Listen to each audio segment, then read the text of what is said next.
Yo, you just popped up on my page. You writing a book? Yeah, I'm actually reading it right now. What is that about? I actually wrote a book about why Virgos are the worst people alive. I feel that. My baby mother a Virgo. Where would I get one? We in the history section, right here in the library. History section? You done made it to the history section. Not the black history section. The real history. Oh yeah, I gotta see what's to that. Hold on. Feeling music blasting outside your apartment complex, bitch. You know I'm coming real quick. I brought back the real appeal. I'm about to go crazy, all up in your booty. Don't tell your friends about that already movie. Hold on. Ooh, even better. Alright, I don't have an intro. I guess I should have came up with an intro. I got an intro. You gonna play? Don't play no music. We ain't trying to get banned. Dang. Alright, Cancri. That's the production company, the publishing company. So we trying to make it a whole little thing. We did an initial episode, which was just a recap of an interview I did at my book release event. So I'm going to try to do more content that revolves around some of the themes of the book and just some of the important stuff that I care about related to art and content today. So Don't look at me when you say content. I'm here with a very brilliant person, and we're going to talk about art versus content. So I've been thinking a lot about the difference between art and content, especially when I've been doing my planning for my actual book stuff, you know, the marketing, the promotion of it. Because for me, a lot of times I get hung up on whether or not the promotional things that I'm doing really fits me. Like, it doesn't always necessarily feel like me. And I don't want to lose my soul, for lack of a better words, just to get a couple dollars. Like, I want to get my money. Of course, you want to run it up as much as you can, but I also don't want to water down who I am and my work in order for, you know, just to create content. So I have a brilliant, amazing content creator here with me, and we're going to debate about it. So I don't know if you want to introduce yourself. My name is Jason, by the way, in case I didn't say it. Who are you, good sir? If you want to say, you could be alias if you want. No, I'll say, I'll preface my introduction by saying I feel like in terms of art versus content, one needs to be able to disengage from reality. So I myself, depending on what setting you're going to meet me, will go by different aliases per se. My real name is Aaron.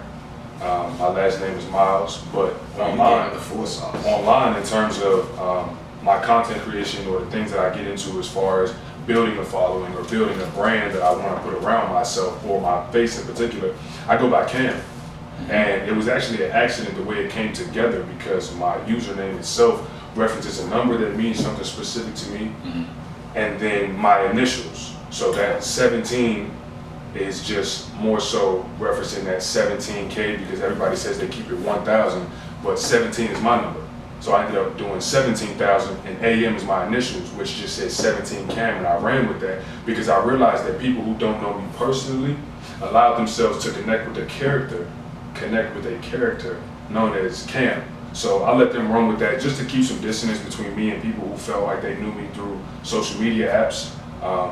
Anybody personally in my family will call me Aaron or Aaron, depending on where you see me, because we are from Maryland. And then professionally, exactly, like, and then professionally being in the military and then doing security where I'm on sectors with most people who are older than me, I go by Miles, just to keep a little bit of distance between, you know, my first name being kind of known as playful in a sense.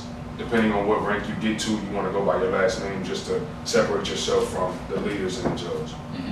So Yeah, and even that, man, just thinking about all these identities and stuff, I understand the necessity, or maybe not even necessity, but being compelled to separate your different entities, for lack of a better words, into your individual names.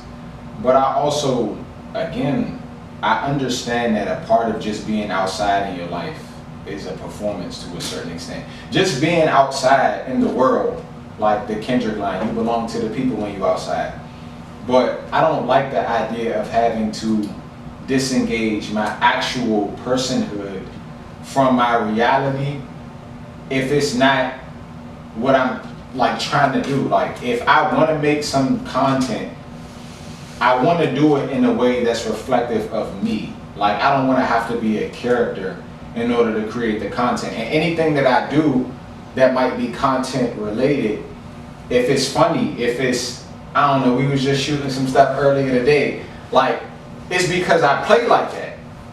And certain things is like off limits to me. I'm not really going to go too deep into my family stuff on the internet. People are weird out here. People are crazy out here. I don't necessarily want to show certain vulnerabilities that I have to the world either. Even to the point where not having certain conversations in public, not because I'm afraid, but because I don't think everybody should be able to access my thoughts in that way and to have opinions on my thoughts.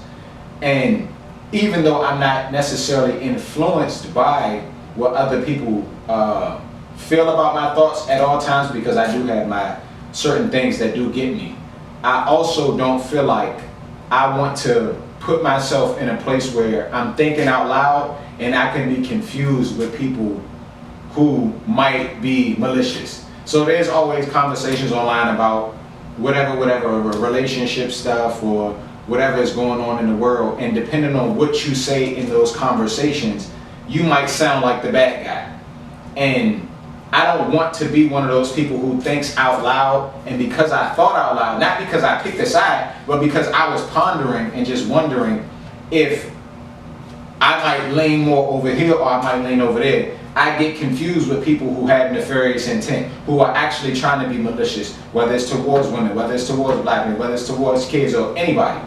And when I think about, again, back to the separation between art and content for me, art and the way it distorts reality, which is, I know you say something about separate reality, but the way art distorts reality, I think is a bit different from content, because a lot of times content is rooted in like consumerism, and it's not really meant to give you a visceral type of lasting thing. Like once you get the content, you kind of just get it and you keep it pushing. It's almost like McDonald's type of thing. You don't enjoy McDonald's, you just eat it because you're hungry. And I'm sure some people, like, you know, it might taste good to them, but ultimately it is not one of those things where you are treating it like you want to get the nutrients and all of the extras that is supposed to come from a home-cooked meal. But when you have these bits of content that are always being just bite-size, consumption, and then you conflate art with that, whether it's music, whether it's visual art, films, whatever you want to conflate with it, I think it cheapens the whole pool. And then everything becomes consumption.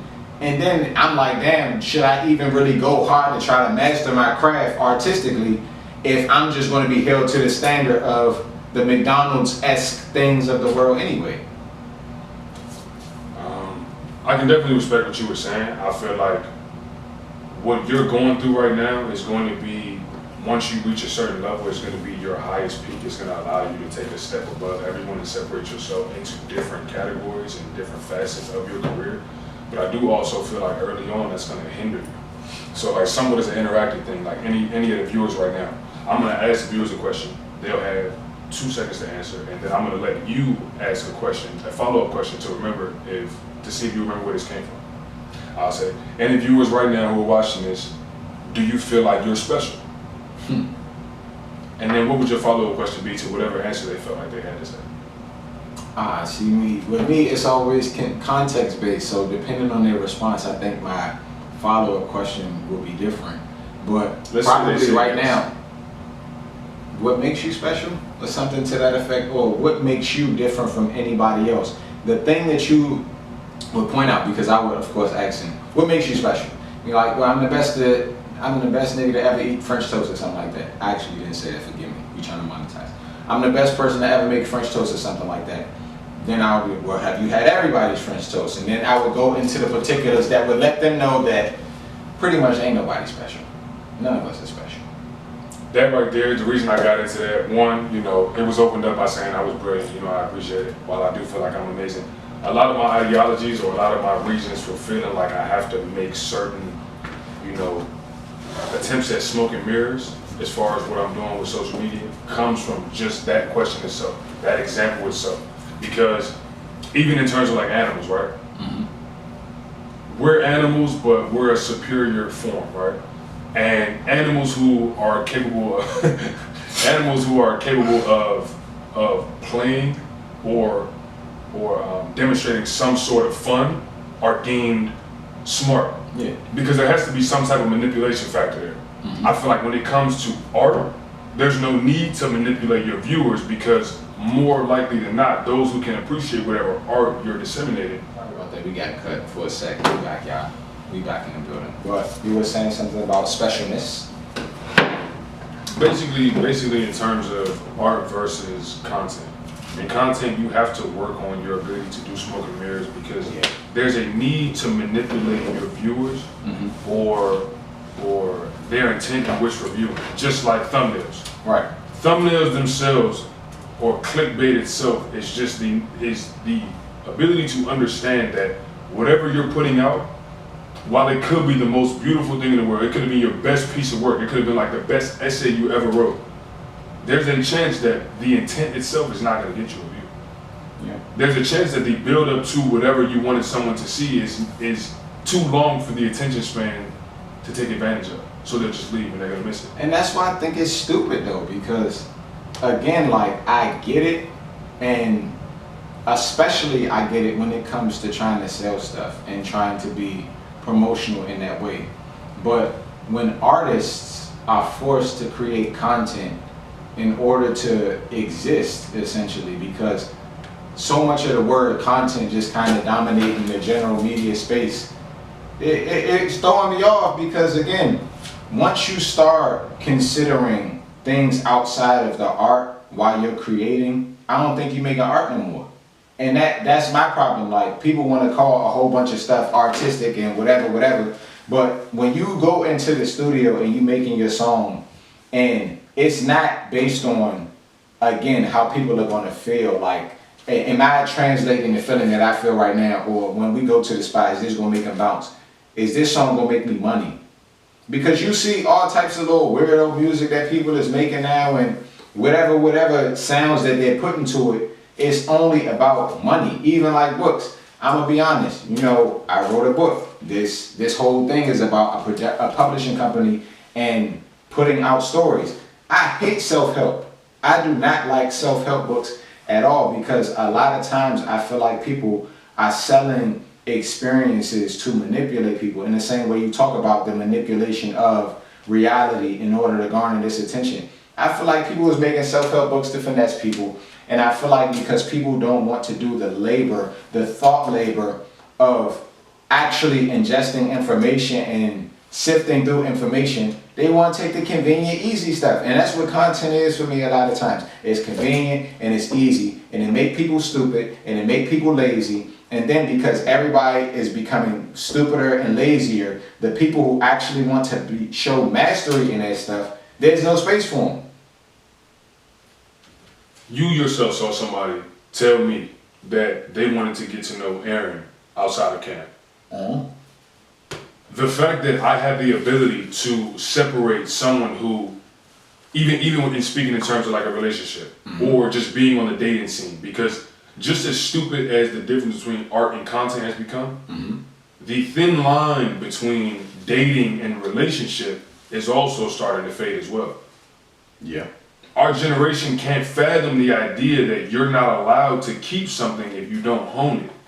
We feel like we earn something just by being present. Everybody gets a participation medal now, just by being there. You don't have to place first or second anymore. You just have to show up. So in terms of creating that field, art, you build a platform. Content, you have to be given a platform. Which is why you can't stray too far from what everyone's doing because no one can see what no one is doing. So even in terms of what Young Thug said, like what he said, like I had the idea, I had the plan, I just needed a platform.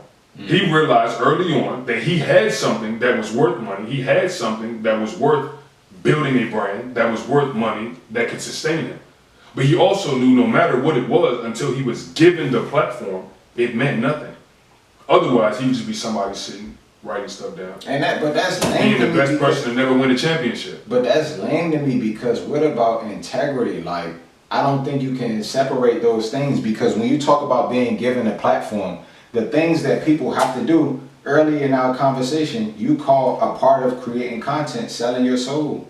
And despite, we ain't on no wicked stuff here, and we're not getting into like the full relationship. I made a point not to want to talk about relationships. I hate relationship podcasts. I need to stop, get real jobs. Love relationship podcast. Shout out to my ladies. Get a real job.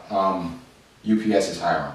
But when it comes to just those fabrications in order to win, if everybody is out here playing the game, if we all operating under the pretense that we playing the game, everybody, whether it's relationships, whether it's at work, whether it's in your personal life where you're creating art content, whatever it might be, then we never get to know anybody. So when any of the backdoor activities happen, you can't even say for sure if you love this person, if you know this person, because they are constantly showing up in a performative space. I'm gonna clean you up. Talk to me. Let me tell you what you just did wrong. What you just did wrong was you explained something without particularly acknowledging that you already knew this. You yourself, when we were speaking about sports, right? Talk to me. In terms of an all-natural bodybuilder or an all-natural athlete in comparison to someone who juices or uses steroids. A6 store. Yes. That scenario itself is the idea behind what? You can stay true to yourself. You can work your hardest to look a certain way or perform a certain way in a game that you decided to step within. Meaning that regardless of what happens, it's like if you play in a basketball game and you got hurt. If you chose to play in a game where you were hurt, you chose to be as a hurt player, whatever percentage you stepped in the game, 60, 70, 80, you chose to be someone compared to whoever your counterpart was. So if you were hurt and decided to play that game, nobody said 70% of you competed with 100% of them. They say this small forward or this shooting guard played against this shooting guard or this small forward. So you have to put yourself, you got to put yourself in a position to succeed. So in terms of saying that there's a game to be played, but there are people who want to use integrity. Do you want to play the game or do you want to win? You just shake my hand. Because playing the game is not going to feed you or your family. Look, you said you was gonna cook me. You was wrong. Now I'm really about to smoke it because you playing with me. And you bringing sports into it. All right. I don't like that analogy off top because sports has a different purpose than the other areas that we mentioned. Now, people like to conflate a lot of things with sports, especially when it comes to capitalism related stuff, because ultimately, in a sense, capitalism is a sport. We running it up. The purpose of it, to get the money. In sports, the purpose of it is to get the money. But also, if I love the game, it don't matter if I win a chip because I love the game. I'm going to play the game whether I win a chip or not. I'm going to do this because I love it. Now, the issue that I be having with the performative stuff, the juicer versus the average bodybuilder, if that average bodybuilder just love doing what he do, if when he wake up in the morning, the first thing he do is reach down and grab a dumbbell, he love it. But if his confidence, if his idea about his whole self-identity is removed and stripped because he can't win, do he love it or he just want to win? And in that, my issue then becomes, you don't really care about what you're doing. You're only seeking some form of external validation. And if you always just seeking some form of external validation, you ain't never really going to win because you're just chasing desire after desire after desire. How many times do you die? Uno más. How many times do your name die? When people stop talking about you. So technically that would insinuate that your name died. Well, you died twice, right? Yeah. When you're I said one more. When your soul transcends and when your name is uttered the last time, right? Talk to me. So in terms of how much you love something or just wanting to compete, right? Yeah. Exactly how much do you love something that you just came to compete in?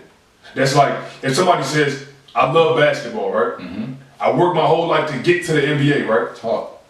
But when they get to the NBA, they say, I love basketball. So I just want to be in the NBA. I just want to play. I don't want to win. It's not all about winning. It's easy to say that he doesn't love the game as much as somebody who's willing to win. Why? Because it looks like they conceded. Mm-hmm. You conceded to defeat. You said, this level right here is too much. I'm not willing to change myself, would you consider yourself an old or a modern soul? I don't get into all that. I'm black. I got a black soul. Do you listen to more 90s R&B or 2010s and further? I only listen to Gucci Mane. Basically what I'm trying to get into is, in terms of an old soul, an old league, and things like that, if you don't move with the times, you yourself are going to be stuck in an era where you're going to look like you're less than whoever you're competing against at the moment. That's like LeBron and Kobe Bryant did it best. You started in a league where your points per possession were lower. Your per 36 minutes wasn't even a stat. So things like that, like the things that they had to modernize just to abide by who gave them the platform. If you as a league, if they don't add the play-in tournament, if you as a league don't add the three-point line, how many people do you feel like you're going to be able to get involved with the sport so everybody can make more money? Everybody can sustain themselves. You can really separate the boys from the men. Because if you leave it in an old league and everybody doesn't get in tune with what's new, the new sciences, the new techniques, all of that stuff that causes you to show that you're different in a new league, how much can you say you really love it? Man, can I go? You still going? No, go ahead. Because I had to request this from backstage because I was already cooking you a little bit. I had to dig deep. Okay. I had to work. I'm gonna start with the right wrist. All right. I'm gonna get to the left. You keep playing. All right. What you just said again don't make no sense because if you love something, and again I hate to do it, but if you love a person, let's say we're gonna take it to the parents. We're gonna go to parents. When you are young, you only understand your parent for the most part in the context of being your parent. That's my mother. If she tell me to wipe the baseboards, I'm gonna wipe the baseboards. She tell me I gotta be in the house at 10 o'clock, I gotta be in the house at 10 o'clock. Our parents are often just viewed as these disciplinary figures, the people who feed us, all you got. So like I was saying, when we're young, we view our parents a certain way. We love our parents. For the people who are blessed enough to grow up with their parents. The people who have those older people in their lives who might not be your blood mother or father, but they represent that for you. As you grow to be an adult, and your parents are still around, you understand them different. So now I know what type of music my mother liked. I know when she liked to go to the club or when she wanted to go to church. I know why my father wear those shoes because back in '83, when his uncle bought him his first pair of them, I get a different understanding because when you love somebody, it don't just stay one thing. When you love something, whatever it might be. So if you talk about, again, with your sports analogy, you talking about you're going to be stuck in an old game. No, you're not, because if you love the game, you're going to love it enough to grow alongside it. You're going to be invested in it, and you're going to keep growing with it. You're going to keep developing the new tech. Oh, they unlocked some new shots. You don't think if the people who played back in the day were able to play in this game, they would have been able to unlock some of the new moves? Oh, they doing the triple bypass through the legs, backflip, dunk down. That's what I'm going to do. Now, these old leagues might not be able to hit the same length, but I'm going to do my best to try it. Huh? I told you. Don't make me get the left foot. Yes, sir. God bless. You just said if you love something, you're going to be willing to grow with it. You're not going to be stuck in the old game. You're going to transition into whatever it becomes. Now, in terms of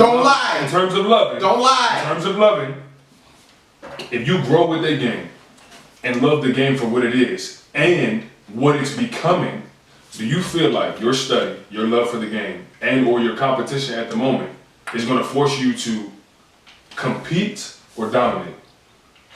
Answer that question.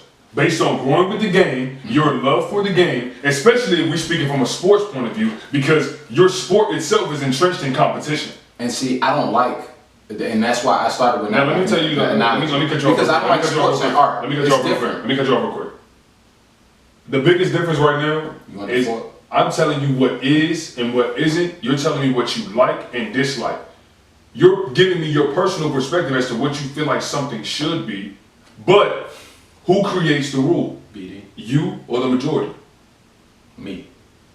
You create the rule. I control everything.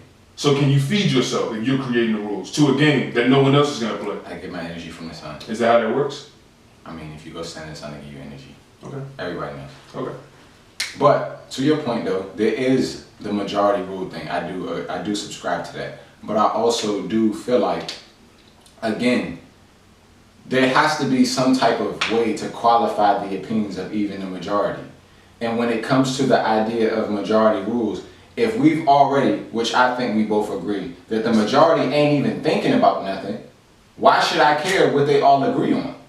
It honestly doesn't even matter, because it's as fleeting as their thoughts anyway. Back to the content thing. Somebody could make a video right now, it could be the funniest thing in the world. 10 years from now, they could look back at that and say, that is trifling, that is disgusting, that's awful, I can't believe people ever laughed at that. Vine. So, Vine. Good example. So who's right? But what's ridiculous? Because it's the majority in both Let me tell you what's senses. ridiculous about that. You said Vine, right? While Vine is happening, it's the best. That's our producer off camera. While Vine is happening, it's the best thing smoking. 10 years later, well, we'll say from Vine's perspective, 5 years later, it's nothing, right? Mm-hmm. Why were they doing that? That's so childish, it takes no talent. Okay, let's go 5 years after that. Do our mindsets regress? Or does the integrity behind what we created and what proved itself to work eventually come back to the forefront of society? Because that's exactly what happened. But you're not talking about art with that. But you're talking about businesses. No, but that's in terms of content. Art, what you feel like you're creating, what you feel like you're putting together, Vine itself, there are people who use it as content, like me, where somebody said, I want to get to know Cam versus Aaron. Well, if you watch Cam too much and use your majority rule mindset and trying to get to know me, you're only allowing yourself to get to know Aaron through whatever sporadic means Cam might allow him to come out on content. But in terms of what we're pushing out, Vine at one point is top 5. Then it's like, why is this anything anybody's looking at? But the fact that it comes back just shows that we're going to try to get away from the majority. We're going to try to make it seem like it's not worth it. But what are you willing to sacrifice when it comes down to, are you going to be able to feed yourself and your kids? So again, you keep going back to the, are you going to be able to feed yourself thing?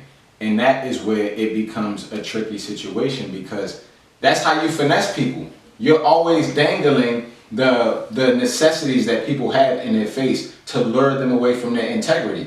Because again, if we say, I give you $1 million to compromise yourself, in whatever sense there might be, and the majority says that's what you should do, does that make it right then?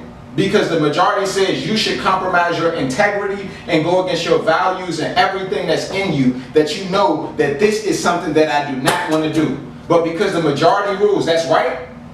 No. For me, I would say absolutely not. Okay, so is there a difference between what's right and the right move?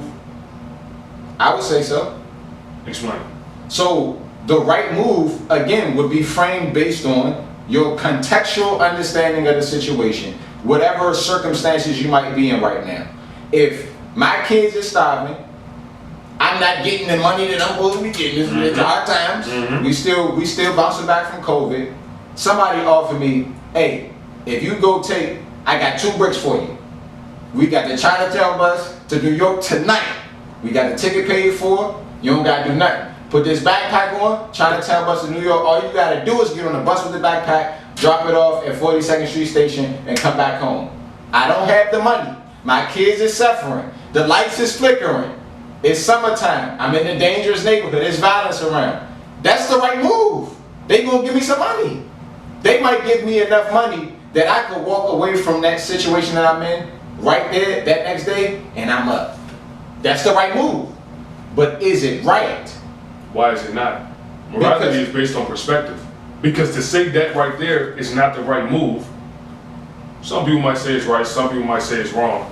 It's all going to be based on perspective. I disagree. You can sit here and tell me that if I'm 16 or 17 years old, drinking is wrong. Or if I'm 16 or 17 years old, drinking with my parent is wrong. But if we go to a different country, 16 or 17 is a little late to be drinking with your parents, right or wrong? I mean, I guess. Right or wrong? I don't live in absolutes in that way, but I see why you say that. Yeah. So, speaking of that, when I say right or wrong, I mean right or wrong, like, am I right in terms of 16 or 17 is high or low as a number, but also right or wrong as, am I right where different cultures are going to assume a different sense of morality based on what they know? So again, with that, you're bringing up cultural relativism. And with cultural relativism, you got everybody gets to pick their own morals. They get to pick their own societies structure themselves in a way that benefits those societies. But we getting off topic because that's a theology question. Because I would say then that's where your deity, your faith comes in, because they are the arbiter of right and wrong, and they are outside of those things. Because if everything goes, then everything goes. Nobody is ever right or wrong. There's no absolute truth. There's no absolute good or bad. And with that, that is a much more dangerous world than we really want to live in. But so many times people flirt in the face of that because they want to be the ones who get to decide what's right and wrong. They want to be the one over all. They want to be God. So we're going to say, well, you can't judge them. You don't want people to judge those people because you don't want to be judged in the same way. I understand why you don't want to be judged. But also in that, you don't want to hold yourself accountable. So you don't want to hold others accountable. And in doing that, you make way for you to act as the moral arbiter of everything around you. And when you do that, whatever you say goes. The trouble with that is sometimes you might say some things, back to your point, that's against the majority. So who's right in those situations? Back to your point again. You told me, do the majority get to pick or do I get to pick? So if the majority get to pick, then it ain't no such thing as no cultural relativism. If the world say we got 3 billion people under the Abrahamic religions, that's the majority. So Abrahamic religions won, they up. But that means everybody else who ain't on their program is wrong. That's what you're telling me. In how many situations have you seen that that's not the case? In a sense of art, we'll talk about now art versus content. Let's talk about on the art side, what's beautiful versus what's not. You say something looks amazing, right? You say something is the most beautiful thing you ever seen. Heavy. Nobody in the room agrees with you. Okay. That's not to say what you're looking at is not beautiful, but that's to say in terms of how it's going to sell, how it's going to be presented, how it's going to be received, how likely is the next person to walk into the room knowing the discrepancy in numbers of who believes what we're looking at is beautiful are going to agree with you versus everybody else in the room? So the issue a lot of times is, I think that's a great point too. The issue a lot of times is people don't understand how preferences really work. And with something like that, we will be arguing a person's preference, which you can't. If I like banana splits and you like, I don't know, Neapolitan, you can't tell me that I don't like banana splits. Which is why we do. But again, before we go back to that, because I see you trying to do, you're not gonna get me. Don't make me get the left wrist. When we get into those conversations about whether somebody likes something or not, there's no real way to tell somebody that they don't like what they like. But what you can gauge, hold on. What you can gauge is quality, and that's something that you cannot dispute. Quality is indisputable, whether the person likes it or not. McDonald's is the most successful company, one of the most successful companies on the face of the planet. Objectively, McDonald's is not good for you. But based on your argument, that's not what Chad Ochocinco said. Shout out to him. That's my man too. Chad said if you don't build a callus, you're not gonna make it. Ball people gotta stick together. But again, when it comes to quality, it is not quality food. It is not good for you. A lot of times, people's issue is they cannot separate what I like from what's good. They think because I like it, it's good. Because I don't like it, it's bad. But that is not. We're back from a break. Go, good.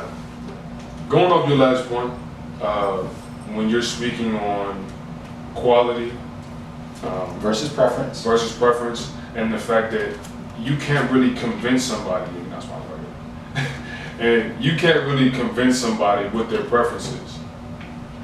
I would say, because I am speaking somewhere different in terms of like where I'm kind of veering off into business, but the difference between art and content is business itself.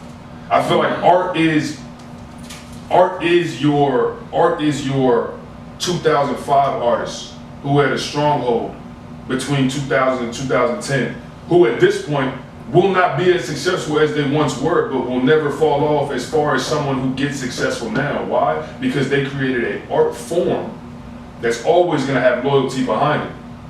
But with that being said, we give people their preference. You know how to study an algorithm? True.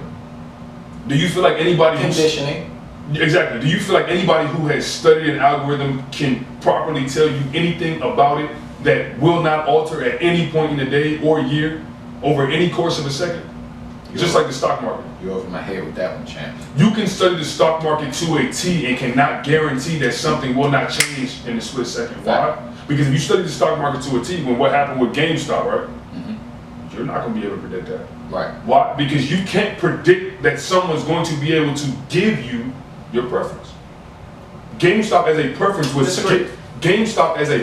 was given to people at a moment's notice. They didn't know the stock was going to look like that. That's why so many. And then what did they do to try to mitigate that?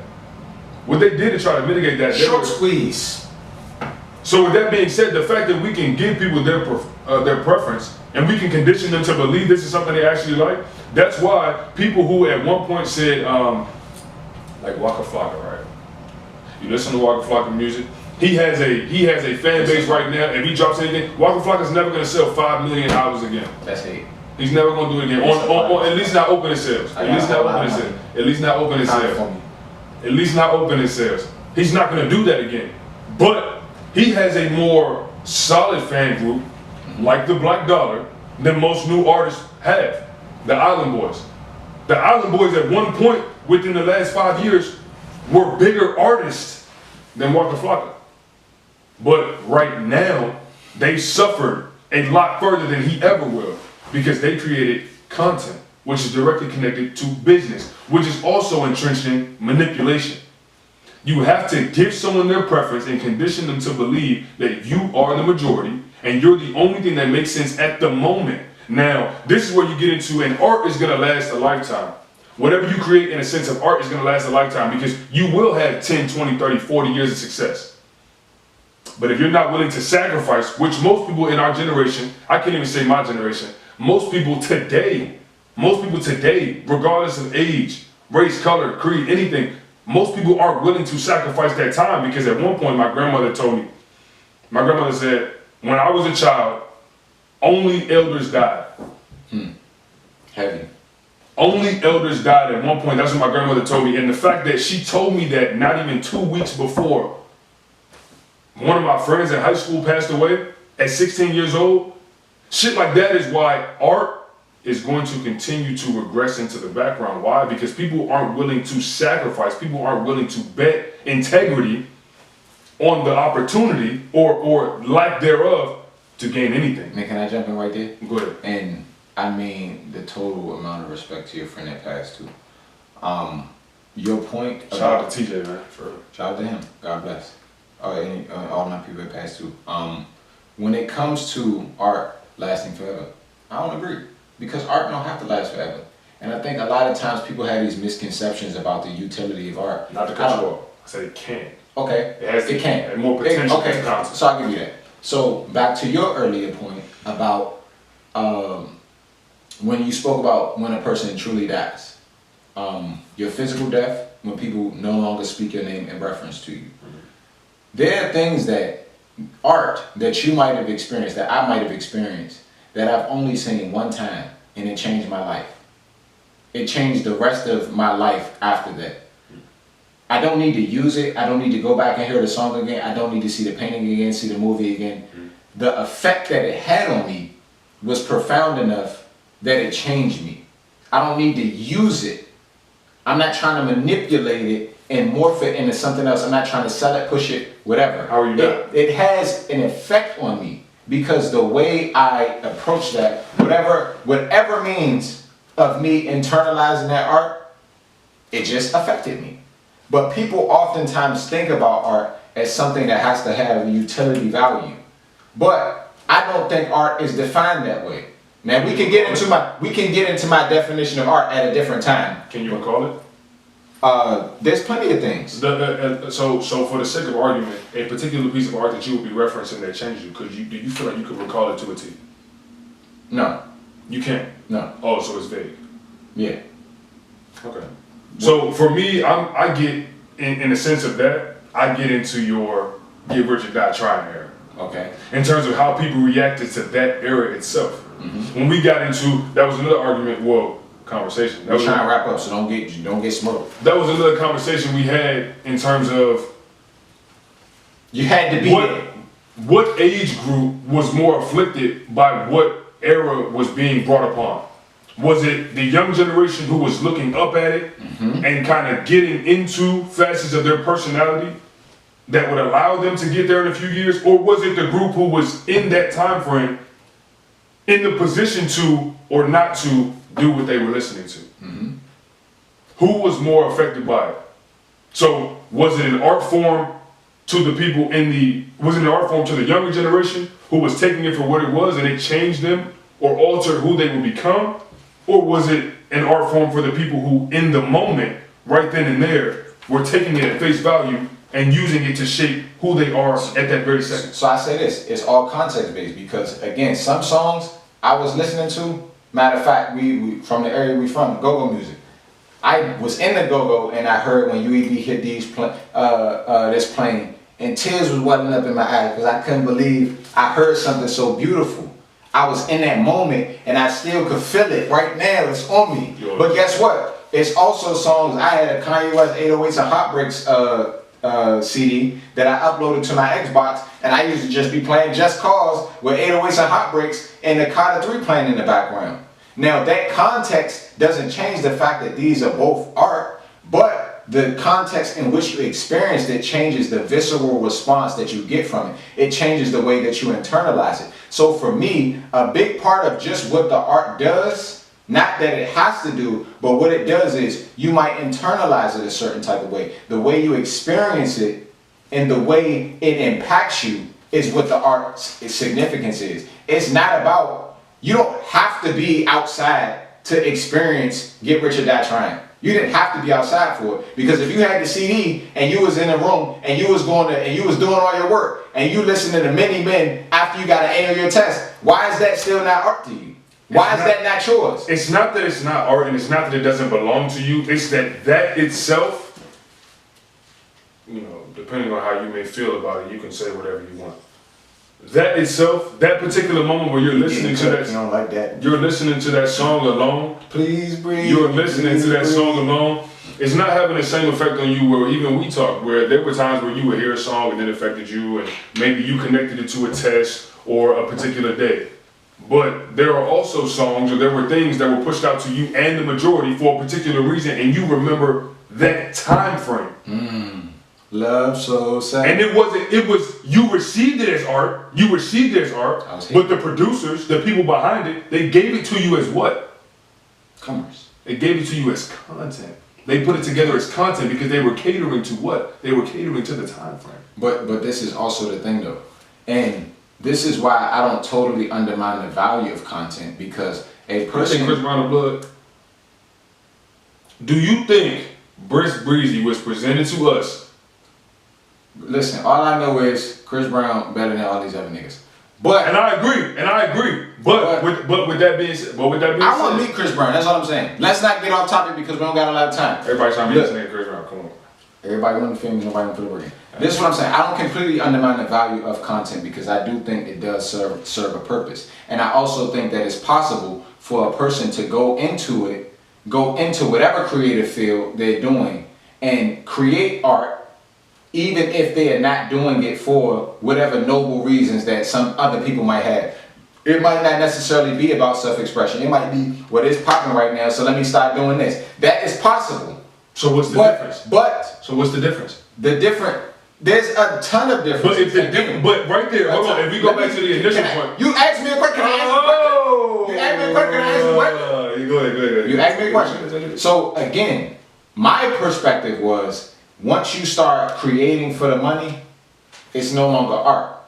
Once that creation is generated for money, you are creating a commodity.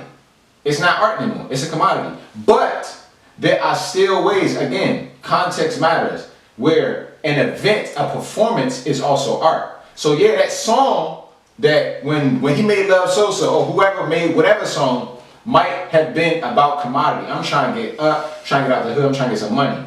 But when I performed that song and we was in that building and them dreads got to shaking and them shirts came off and they was doing this, that's art still. And just because the medium that I chose to create in the studio might not have been art, me as a performer was still able to do art with it.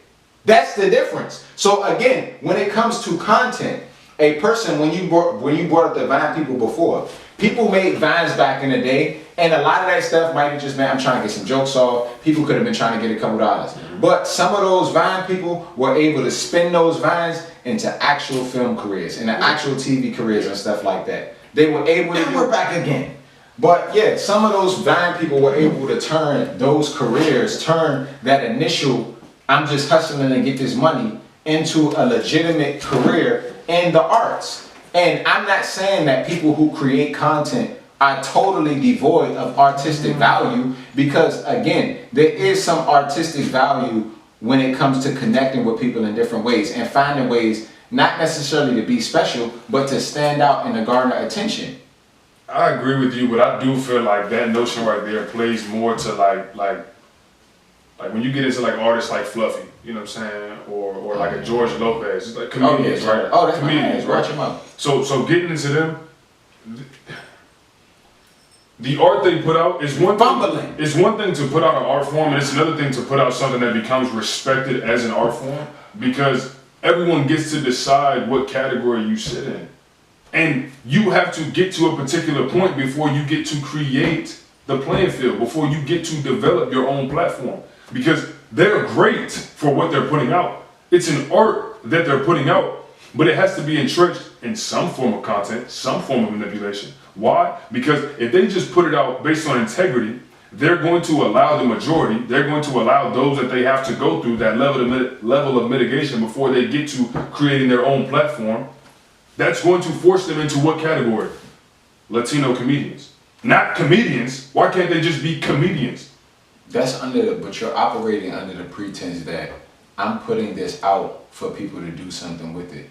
And again, if your art isn't a dual type of piece where people like do Cancri and all of them, where people have to engage with the art in order for it to be some art, then it doesn't matter. Because again, if I am a comedian, I have to engage with the crowd. I'm gauged by how well of a comedian I am by if I get laughs. And it's essentially like sports in that way. You know how good of a player you are by your stats.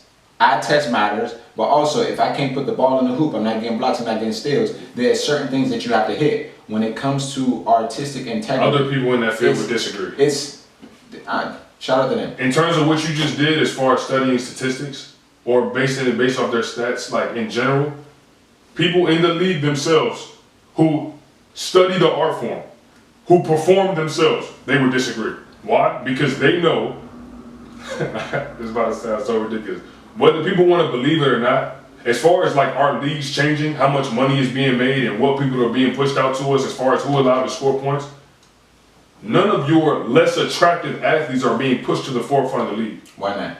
Because it's about money, right?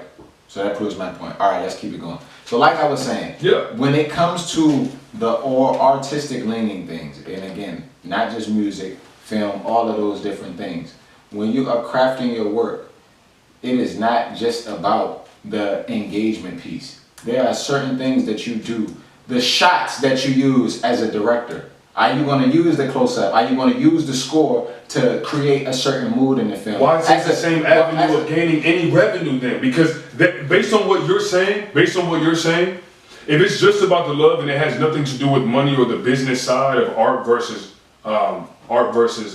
content, then it would make no sense for you to create a piece of art and push it out in the same means of gaining revenue as someone who would use content. Because you just said it's a different avenue. It belongs in a different conversation. But it can't be, because why would you take this and put it on the same playing field as someone who you disagree that they're putting out the same stuff? I don't put it on that playing field. The people do that. No, but you know that though. I'm in my artistic bag. No, y'all put me with all these. No. I didn't put it out here. But if that's the case, okay, so what? But because look, I don't mean to cut you. But what did Nip do? I don't mean to cut you. What did Nip do? I don't mean to cut you. What did Nip do? But we're wrapping up. But what did Nip do? Do you have a closing word? The marathon continues. We appreciate y'all. We'll be back another day because we done gone for a long time. I mean, you can put it in the comments and say who you thought cooked them. He ain't even listened to Nipsey before me, so don't let him fool you. But you can put in the comments who you think cooked who. I was 10. If you don't comment, I mean, that's hate. But besides that, I hope y'all stay safe. Game of Cancri. Hopefully we do this more. You have any What did Nipsey do? What would Nipsey do? What did he do? I guess we'll never know. Nipsey said it's an art form. He put it in a different playing field than the rest of he's the still niggas who weren't creating You're art. out of here, pal. Get him offset. Whatever, nigga. Or different form. Okay, so like Netflix, right? You know yourself, a Netflix movie does not garner box office numbers, right? Right? I don't know that. So in terms of like fucking when the second Black Panther came out, right? Wakanda. They knew better than to put the second Black Panther on Netflix. Okay. Netflix series didn't know any better than that.